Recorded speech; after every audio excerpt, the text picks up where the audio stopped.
just going back, and you talked about just growing up, some of the lies that you've been told, some of the things that you believe that you've now like twisted your mind about. Can you talk a little bit more about some of those things that you recently, or in your short, I mean, you're only 24. I thought you were like around my age, but you young, you super young.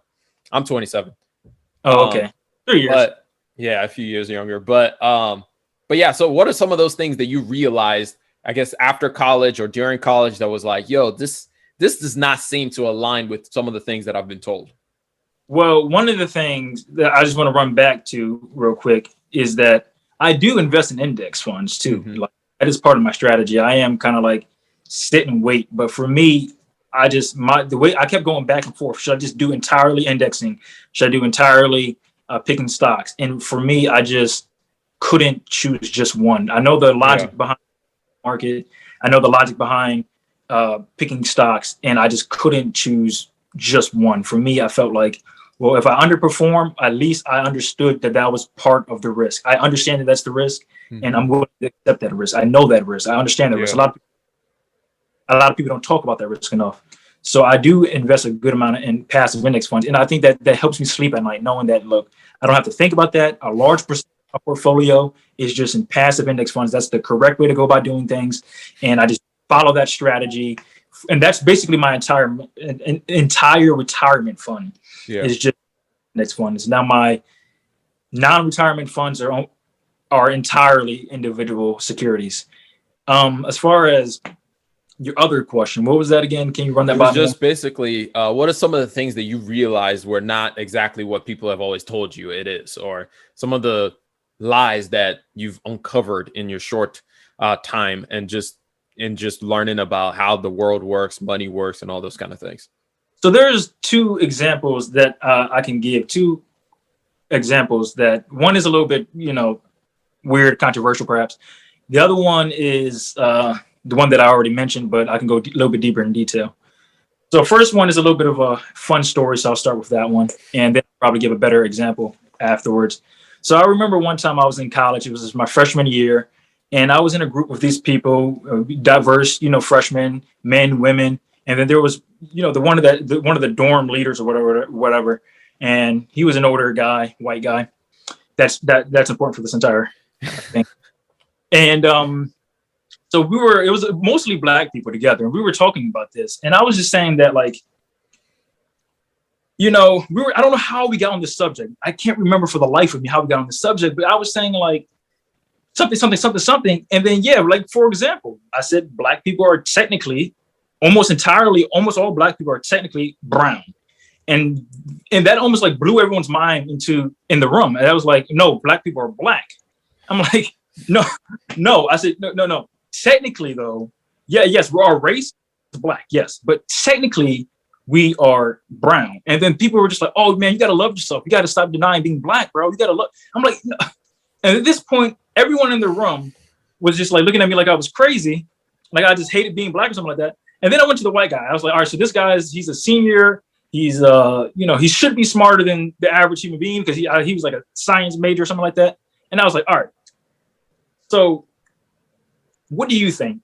Do you think black people are actually black, or do you think they're technically different shades of brown? I mean, you get some black people that are like really, really, really dark, and they might be black. But and then I asked him that question, and he was just like, you want my honest opinion? I was like, yes, I do. I like, here we go. Someone's about to support someone's going to be on my side. And then he was just like, yeah, black people are technically black. I was like, it blew my mind. And here's the thing. My shirt, this is a perfect example. My shirt is black. My skin is obviously not the same color as my shirt. My skin, for example, your hair is not the same color as your skin, right? Yep. So I said, one of the examples that I gave, if I had a Corolla Crown and it was the same color as my skin, you would say that crown is brown. You would not say that it's black. You would say that crown that is the same color as my skin is brown. However, society has taught you that black people are black, and therefore, when it comes down to a human being, you will consider their skin to be actually black, even though it's clearly, by any rational human being's way of thinking, brown. But everybody in this room, all of them smart enough to enter into a college, couldn't decide the difference between black and brown. It was like literally in their brain, they were incapable of understanding that. Now, for me, I understand that these people are, I mean, college is not going to get rid of that illogical way of thinking in their heads. You know, it's not going to eliminate that. They just interpret that as me just hating being black. I enjoy being black. It's great. I mean, obviously there's some problems with it. I've dealt with a lot of racism in my life, but the point is, that wasn't what I was saying. It was just obviously technically true from a pure, in English language, this is the color brown. There's different shades of color, and then we are that color. And black is this color, and there's different shades of black, perhaps, or different darkness of black. But I mean, some people say black is not a color, it's a shade, but I don't like those type of people. Anyway, point is, though, I just ignore them. Just get them out of here. Get them out of here. Put them on an island somewhere. No. So my point is, though, that was a situation where I felt like I was in a room full of people who, in theory, was smart enough to make it to college, but at the same time wasn't smart enough to understand something as simple as that. And I felt like that taught me that the common opinion in a group can still be completely illogical. You could be the only person in that room that believes something. That does not mean that you're wrong. Everyone else in the room could be wrong, because there were obviously, I think any intelligent human being would say that that person was wrong. I mean, everyone in that room was wrong, because they were saying that black is, our skin is technically black, which makes absolutely no sense if you understand the English language. So, and if you understand, like, if you're not colorblind or something like that. Anyway, so for me, I feel like that was one example. That just showed me like how irrational human beings could really be, even if they're so-called intelligent ones. Even ones that are about to graduate college can be irrational. And another thing, moving on to the next part, that's a little bit less, controversial, if you want to call it that. I mean, there's probably at least one of your viewers right now saying, yes, black people are technically black. What are you talking about? And if you're watching this, I just want to say, you're not that bright. No, I'm joking. Anyway, I'm joking. This has nothing to do with the Rambling Mind podcast. So please, if you have any hate to direct, please direct it right to Black Widow on YouTube and on all social media platforms. Thank you very much. Bye. Yes.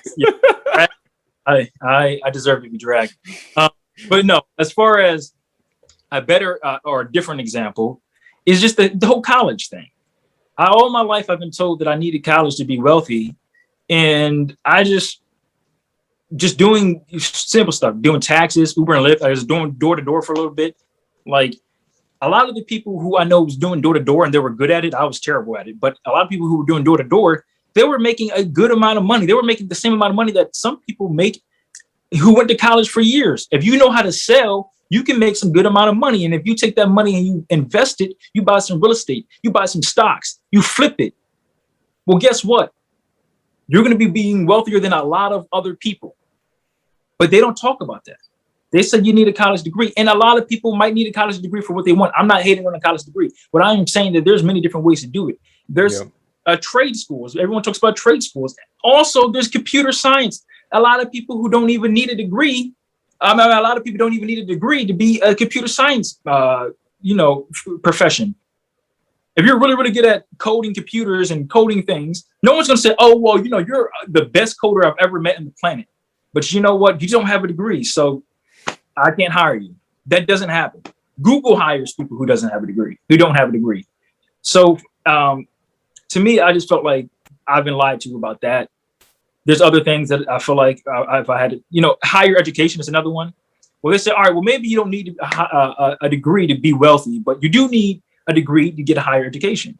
I've went to 3 colleges in my life, and I can tell you that from what I've experienced, me personally, I think that I can get a higher education through much cheaper means, books, online resources. I mean, the internet is basically the Library of Alexandria times 20 million. So for me, I just feel like all of this education is cheaper than it's ever been in the world. Ever been in history, but college is more expensive than it's ever been in history. That doesn't make any sense to me. So you can get the same information for a fraction of the cost, but college is, super, super, super, super, super high.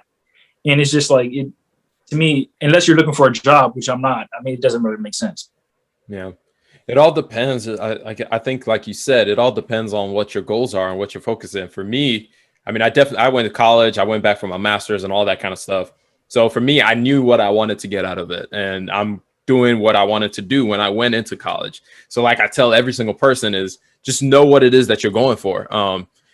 Because the cost of it is just too high and too great nowadays for you to just kind of go there and just kind of lollygag around for a while, because it costs way too much. So there's a lot, like you said, depends on the skill set that you're going after. It depends on the things that you're trying to build.